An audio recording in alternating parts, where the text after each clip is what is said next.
And good afternoon, everybody. Welcome to the Infinite Learning STEM Challenge webinar. My name is Rebecca Annand. I am the co-founder and managing partner of Infinite Learning, and I'm delighted that I'm joined by my colleagues, Kira and Phil, and I'm just going to allow them to briefly introduce themselves. They're from Visionary Education Consultancy Limited and are very much the vision behind the STEM Challenge. So I'll just hand over to Phil and Kira just to say a quick hello first of all. Hi everybody, really nice to see you. My name's Kira, this is Phil. As Rebecca said, we're Visionary Education Consultancy based in the UK, but have done quite a bit of work with Infinite Learning in the past. Our specialism is science and STEM particularly, and we've been delivering STEM challenges for the past 15 years for both our own company and for the Institution of Engineering and Technology. So we've written the Faraday Challenge for the last 12 years. So good to see you all. Thanks very much, Kira. Yeah, we can delve into a little bit more about their experience, but safe to say that there's a wealth of experience there. We're very excited to be working with them on this project. As Kira said, our collaboration goes back, well, perhaps more years than we'd like to remember, Kira, but primary science conferences at Rashid and Latifa School, I remember in the past, and lots of happy times indeed, promoting science and all things related. So a little bit of background around the Infinite Learning STEM Challenge. We're really excited to bring this project to schools in the UAE and beyond, should they choose to participate. We're excited because it coincides with our 10-year anniversary, and we felt there was a real need and a gap in the market when we met with Kira and Phil some months ago now. We really looked at this as an opportunity for schools to get involved in STEM, and I'll come on in a few moments to what prompted that further, which was myself attending a conference with UCL in London in November. But just as an overall rationale, we think about the importance of the future of our students, that we're not kind of educating them for going to university, but really for that future of tomorrow, which is so unknown. And we want these inquiry-based thinkers and these risk takers. And this challenge really ticks all those boxes for us. And I only need to look at my middle son, for example, who graduated from his IB with 44 out of 45. He's very clever, far cleverer than I am. And he has chosen currently to stay in the UAE, to stay in Dubai. And he actually has an internship in a fintech company, a startup fintech company. And some of the things that he's learned along the way have been invaluable to him. We all know about that IB learner profile and that inquiry-based thinking, and he's actually living and breathing that now and kind of saying that what he's doing is one of the most challenging things he's ever done, and that's coming off the back of someone who's done an IB. So I think we all know the relevance, and you're obviously here on this webinar because you're already converted and you kind of understand that. But really that was the larger philosophy around why Infinite Learning wanted to be part of something as innovative as the STEM Challenge. So just some basics in terms of dates and how this would map out. Obviously, we're in term 3, fast approaching the end of term 3. It's quite frightening, isn't it, how quickly it's passing us by. And moving on to term 1 of next year. We would begin once your school has registered and you've organised your teams. We would, or perhaps even before you organise your teams, but you've signed up as a school, we would run a 2-day training programme. And again, we'll go into a little bit more detail around what that entails and includes later on. But that's essentially getting your teachers who are going to lead on the STEM Challenge prepared in every sense with resources and information and guidance and support on how this challenge will work. And then schools, we offer real flexibility here. They have 3 months to prepare and run the challenge in school. So that, as I say, offers a real level of flexibility as to how they want to organise that. And we'll delve into that in a little bit more detail later in the webinar. And then, one of our favourite parts is the celebration day event at the end, where the winning teams from each school come together, and it's a real sharing experiences and a celebration of all that they've achieved. So again, as I say, more detail on those 3 areas or 3 stages, I should say, of the challenge. So why has Infinite Learning chosen the STEM Challenger? I think I've kind of explained that already. You know, we're really aware of the rapidly changing world in which we live, and we want to support schools in being part of that evolution of changing of education and challenge that we want to offer our students. We know STEM is important, and countries across the world now are recognising that science, technology, engineering, mathematics, not just as standalone elements on a curriculum, but as a broader, wider, more holistic approach to education and what that can bring to economic growth for these countries, and the important part that education has to play in that. And Kira, I don't know if you wanted to come in here at all and just add anything on that one. Yeah, I think so. My background really is teacher education. I've been a teacher educator for over 35 years now, in science specifically and in the STEM subjects. And one of the things that I've noticed over the years since I trained is that we have less and less opportunity because of the impact of the curriculum to allow students to think, genuinely think independently. And one of the things that the challenge does is enable them to work completely independently. So teachers, you're not allowed to help them at all. Really genuinely in this situation or facilitating the whole thing. And it's really interesting watching students go through that whole process of thinking, I've been given a brief, I don't really know what I'm supposed to do, and looking to the teacher and saying, what am I supposed to do? And the teacher saying, I don't know what you're going to do. And watching the students developing confidence to be able to do that. And I think it's important also, the other is creating the environment that the students feel comfortable to get things wrong. Yeah. You know, to experiment and eventually get things right. And that goes against quite a lot of the conditioning in schools, and it's a great moment to see them comfortable to make a few mistakes, take a few risks, and learn from those risks. Yeah, I couldn't agree more, Kira and Phil. Thank you for that. I mean, absolutely, it's, you know, we learn often best, don't we, when we make those mistakes. And, you know, if we think about some of those learning models about taking our students into the pit, where they struggle and they wrestle and they come out of that pit then ultimately stronger and wiser because they've had those struggles. And that's obviously reflective of life. And that's what we're trying to do here a little bit more. So, yeah, I think, you know, we can all acknowledge fairly easily how important STEM is. And it turns out that we're actually in very, very good company in recognising how important these particular areas of the curriculum are and how important it is that we embrace them from kind of government level down into those school communities and those learning practices. So I was fortunate to attend a conference in London held by UCL. And the focus of that conference was on the Sustainable Development Goals set as part of the United Nations agenda.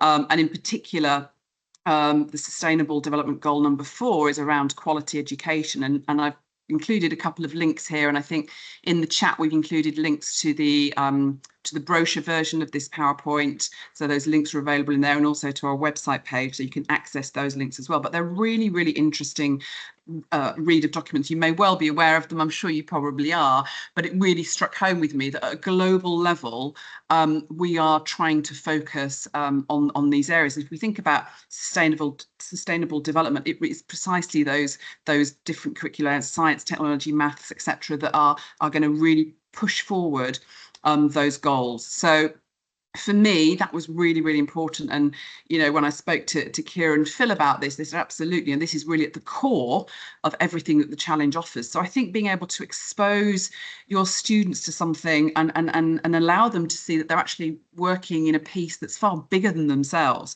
Yes, they're doing a challenge in their school, but ultimately that's going to hopefully grow across the UAE community, but actually they're part of something much, much bigger that's happening at a global scale. And again, we talk about global citizenship these days and education being so important. You know, again, this just reinforced for me how very valuable this challenge is to our schools, to our educators, but particularly to our students. So how is it? What is it? What's it actually going to look like? Well, as Kira and Phil identified there, I think the big thing here is we're asking them to work independently, and perhaps there'll be a challenge for some of the teachers here, because as an ex-teacher myself, I know how we want to impart knowledge and help and support our students. But this challenge is really kind of, once you've understood the brief and shared it with them, they are very much on their own. Working collaboratively within their teams, of course, and that's a huge part of this challenge, that we want to encourage that collaboration and working as a team, because we know that that's so important as a life skill as well. But it's also about allowing them just that time to learn and grow and make those mistakes, and it's much more than just the final product. And I think that's really key for us here at Infinite Learning and Visionary Education, that we're really trying to develop wider skills than just here's a project, what can you make? So I'm going to allow Kira and Phil to come back here in and describe a little bit more around the challenge itself and how it's designed, because I know it's a very complicated and complex process. Well, we hope it's going to be quite simple for teachers. Because basically we're going to give you the whole brief, and we can't tell you what that brief is because it's top secret, and it stays top secret until we open the competition when we do the training in October. So we'll lead you through what the brief is, what we're expecting in terms of levels, and we'll give you all the guidance in terms of moderation and assessment of your students.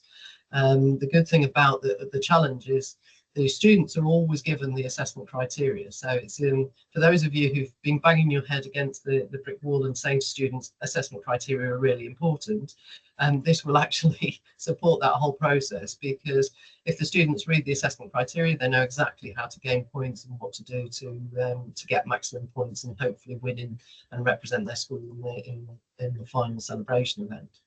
So we'll take you through that in October, and we'll also guide you through what you're allowed to use. So there will be a shop, and that shop will be specific pieces of equipment, which will give you guidance on, if you haven't already got it, where to get it. But most of the stuff I would imagine that you'll have in your science and your DT departments. Some of the stuff might be new to you, but I think you'll probably find it quite useful to use anyway in your science and DT, and none of it is massively expensive. So we try to keep things as cheap as possible. And the shop will enable the students to buy the equipment they're going to have, and they'll buy it with the new infinites from the Bank of Infinite Learning, which gives them the process of handling money, which is always a good thing. And so basically our training will take you through all of that. We'll also support you in using some of the equipment that you might be unfamiliar with, but also support you in using it in perhaps a different way than you might currently use in DT or science. And so we'll leave you at the end of those 2 days knowing exactly what the brief is, knowing how to present that to the students, giving you all the background and all the support for developing that. And then basically it's up to you, because we've given you 3 months, because we know for some of you, you might want to do it as a day. And sometimes we run challenges as a day. It starts at 9:15 in the morning, ends at 3 o'clock, and that's how the challenge day works. For some of you, it's going to work better if you deliver it within your formal curriculum. So you might want to do it as part of the science or DT curriculum. And for some of you might want to do it as a STEM activity, as a STEM club after school. So the flexibility is there, but there will be very restricted times. So we'll say to you, okay, we can chunk it down, and we'll show you how to chunk it down into however you want to deliver it, but it will be fair so that everybody gets the same amount of time. And we will be available for you over that 3 months, and so that you can contact us and you can have up to 3 hours of support, so that if there are problems or you're not sure how something works, or if you need some support in terms of marking, then you can contact us and we can have face-to-face on Teams or Zoom or however it works for you, and give you that support. Yeah, I think one area that we've found quite exciting in the past is the shop idea. The students very much like to have their own control and their own money to buy things at the shop. And that's a really big part of the day, bigger than we ever thought it was going to be. The students love having that responsibility of buying things, but we also keep things fairly basic. we try and avoid high tech electronic components, etc. We try and make it all embracing that anyone can take part in this, and we very often will just have very simple things such as cogs and bits of wood and bits of cardboard and things like that, and they can make something in good old-fashioned basic engineering. Our ethos of the shop is really to get them engineering, get them doing something. So they shouldn't, if we lined up lots of very, very difficult, expensive components and a motherboard, we'll probably find that 50% of the students would zone out on that. So we avoid that. And what that slowly does as the day goes on, it transfers ownership of their development and what they're building to something that they have done themselves without input from elsewhere. And that's really what the shop does. It really does transfer ownership of the project to their team. Yeah. Brilliant. Thanks, guys. I mean, I think actually, if you think back to that curiosity that innately children have, and the classic kind of buy them an expensive gift for a Christmas present and they just want to play with the box and turn it into a car, and we've all seen that year upon year. And I think often as children leave primary school and going to secondary, some of that element of creativity is often lost. So it's actually nice to create that environment where they can have that again. And hopefully at the age group that it's aimed at, which is 11 to 14, so key stage 3 for some of you, depending on your schools and curriculums, that's a great age to reignite that excitement and energy around kind of being innovative and creative. And we recommend that schools can have up to a maximum of 10 teams, ideally teams of 5 or minimum of 3, so that there is some level of collaboration there, but below that, and they don't kind of have that same team environment experience. As I say, we recommend that schools run a maximum of 10 teams, just because it's a little bit more manageable that way. But there's no minimum. You could just enter one team if you so chose. So I think Kira's kindly covered quite a lot of this for us already. In terms of the support, obviously we get those 2 days training, and that's where you'll receive a huge amount of resources, but also guidance and advice, and hopefully have a lot of fun yourselves, learning about how the challenge is going to work.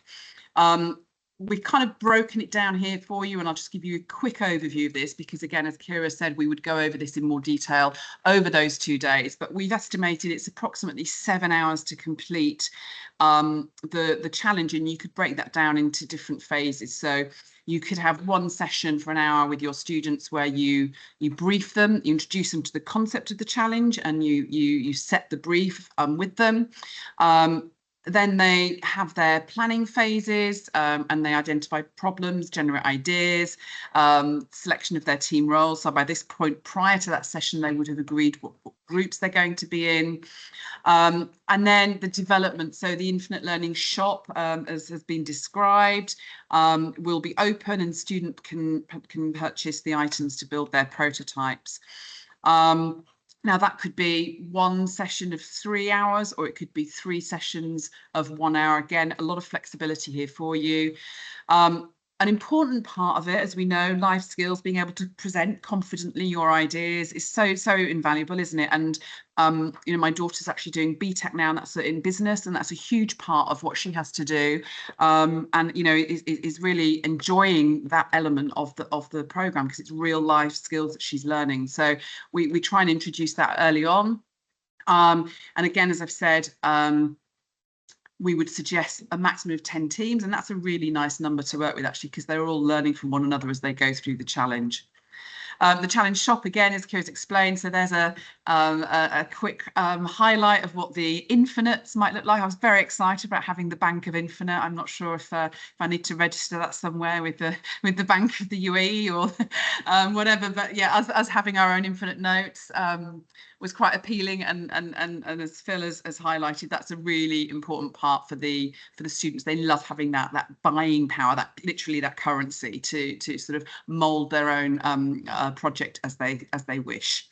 And again, another important part of that teamwork, deciding as a group how they're going to spend their money. So each team is giving a variety of different nominations of notes. So how is it assessed and how is it challenged, and how does the celebration event look like? So again, this is all self-contained within school once you've had your training, with a lot of support, as Kira said, along the way for schools. But essentially, you run your own challenge and you'll assess it according to the criteria that's been shared with you. And then your highest scoring team will then attend the celebration event for mid-April, which, as I've said, is a wonderful, as it says, a celebration of all that your students have achieved, but also the opportunity to network with other schools, perhaps from a different context in terms of the curriculum that they follow. And the type of students that you can meet might be from different backgrounds and so on. So it's a really rich learning and sharing experience. And there are different awards which recognise, it's not really necessarily what's the best project, but how well have you collaborated as a team? How well are you presenting your ideas? What does your stand look like? How creative have you been? So there'll be different awards that really recognise different levels of success within that challenge. And there again, we've got the breakdown of how that might look across 3 terms. So the package, full price, is just under 20,000 dirhams. So again, you can have as many as 10 teams entering around that fee, and there's an additional, up to 5, and then there's an additional fee for additional teams. And we're very excited as part of our 10-year anniversary to offer an early bird discount rate on that. A lot of schools have said, well, how do we fund this? And having worked in many schools myself and been involved in similar projects in school, there are obviously a number of ways. It could be that you ask parents to pay in full or entirety for their child to participate in this project. You may want to subsidise part of it. You may want to offer it and run it as a paid extracurricular activity. So again, that is for you to look at as a school and decide how you think that's most appropriate. But obviously, with those various options available and potentially 10 teams of 5 students each, it can become a very manageable fee very, very quickly. So hopefully that's something that you feel is within budget, because obviously that cost can be dispersed, and we really are about getting as many schools and teams involved as possible. That price obviously includes your 2-day face-to-face accreditation training, so 2 teachers per school, a training guide workbook, electronic copies of all the resources that you would need to then deliver this, including the student booklet and teacher guide, an assessment guide with examples, so you can help moderate between those different teams, all the PowerPoint slides, as Kira mentioned, up to 3 hours distance learning online support for your accreditation process. A list of those shop items, again, as Kira mentioned, most of them you would have, and if there were things that were a bit more specific that you didn't have, we could guide you on where to get those very cost effectively. Your infinite learning banknotes, of course, possibly the most cherished possession of the whole pack. And then, of course, an invitation to the celebration event and awards. So we feel there's a lot in that pack there, and there's a lot of value for money on so many levels. Very small reprographic costs potentially, and perhaps some small items for the challenge shop are really the only additional costs. There's no kind of hidden costs here. We're really trying to be as transparent as possible and really get as many schools and students involved as we can. Remiss of me, I should have said at the start to add in any questions to the chat, but if there are any questions or anybody wants to actually even just put a hand up and speak, I think we can unmute speakers, or you could maybe just add any questions you have in the chat. I believe already that our wonderful Aurora, who set up the whole webinar for us, thank you, Aurora, she's here in the background. She's added in some links there for you with a link to this brochure with some links to the SDGs, as I mentioned, and also a link to our website.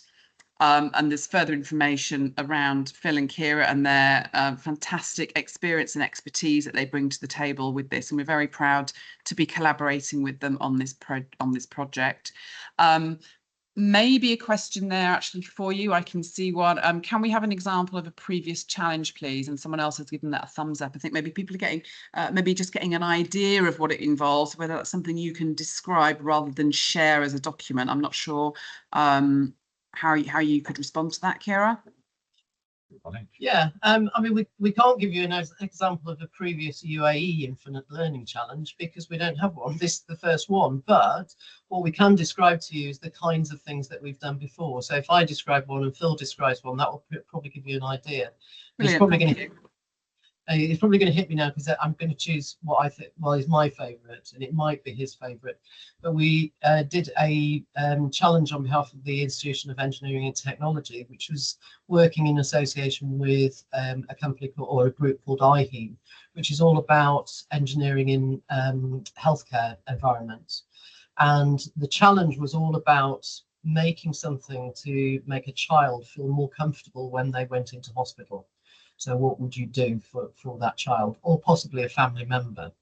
Wow. And that was the brief. and we leave it very open. And the reason that we always leave our challenges very open is because the students in the past have criticised challenges where they've been very close, because they said, well, that's not what I wanted to make. So our challenges are always very open. They're always based in the real world. And this one was incredible because they came up with all sorts of things.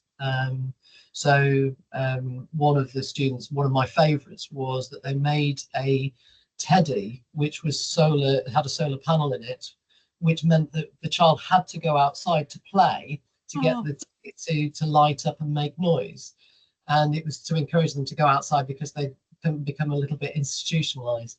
So that was one example. Do you want to? Yeah, we 1 year again. This was the Institution of Engineering and Technology that we had a partner for a year called Thorpe Park, a leisure park in just outside London, and they had a patch of land, and this was genuine. They had a patch of land there that they needed to build something. So the idea was that that we get the students to come up with a design of what they would put in that plot of land and build a part of it.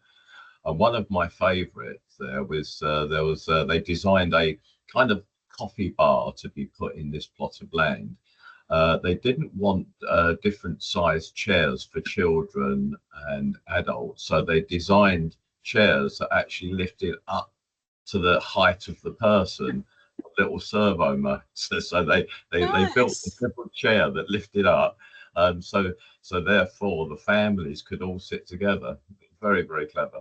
Yeah, very clever. I'm smiling away just listening to those stories, and I'm sure you've got so many more. But it is that, we the older we get, we do lose that element of creativity, and I think it's wonderful that you're giving them that open space to just literally go off and think outside of the box, literally, and they'll, I'm sure, every time surprise you with what they come back with and how incredibly impressive it can be. Thank you. That's a real point, because I think, just to say, we often get asked when we go in to do challenge days, what are the students going to be making, and we say we have no idea. No idea. Yeah. And sometimes they say, I'm going to make this, and I think, I have no idea how you're going to make that. I don't know how to make that. And they come across and they make something, and I go, oh, how did you do that? So that's the genuine thing about it. Yeah, and that's amazing, isn't it, when they as students feel that they're teaching their own teachers. That's a really empowering thing for our students. Absolutely. Yeah. I hope that's someone said, thank you, that's very helpful. Brilliant. I'm really pleased that's been of use. We've just got another question here. Could you please go into a bit more detail regarding the celebration event? What does it entail? Where does it take place? Thank you. So I'll come to the where does it take place, and that hasn't actually been defined yet. That may be defined by the number of schools we've got involved and the number of teams that each school has involved. If we've only got, say, 5 schools and they've only got 1 team, then all of those schools and their teams would be invited. If it was kind of 10 schools and 10 teams, then we may need to, as I say, to send your highest scoring kind of team to the event. And we want it to feel like it's a special event for those teams that have been involved. Options are therefore holding it potentially in a school, maybe one of the schools that's involved in the challenge. We've previously done that. It could be hiring a space in a hotel, or it could be using a space in one of our sponsors. So we're actively in contact with a couple of potentially relevant sponsors at the moment that may wish to and have space to host. So that's kind of to be defined, but it will be a wonderful event, obviously sort of the day where the students come together. And I'm going to allow Kira and Phil to come in here and perhaps talk a little bit about previous celebration events that they've been involved in, because they'll probably have a little bit more insight for you. I think trade fair. Think the students coming to a trade fair to present their ideas. And so we give them a brief to come with some kind of sort of presentation, not so that they present to people, but if you think of people wandering around and looking at different people at a trade fair and looking at what they offer, that would be the sort of thing. And it's a good experience for the students because it allows them great flexibility, but also great independence in terms of showcasing their wares. And again, adds that sense of achievement. So. And one really useful thing about the day is the students are walking around looking at other students at other schools' tables, and sometimes even possibly putting vote boxes in there on what one of the categories could be voted for by the students themselves. And then there's a kind of presentation, and very often 6 or 7 schools will be recognised for, it could be best team, best table, best development. But what we don't want to promote is the best engineering wins everything. It doesn't. There's many other elements to the day. Yeah, and actually I've got a question. Is there a way that, for example, if we talk about you know, collaboration, teamwork, that kind of thing, is that something that the teams have to evidence and demonstrate, you know, as part of their presentation or their trade show, that they'll sort of give evidence to show this is what they've done to work as a team? And that.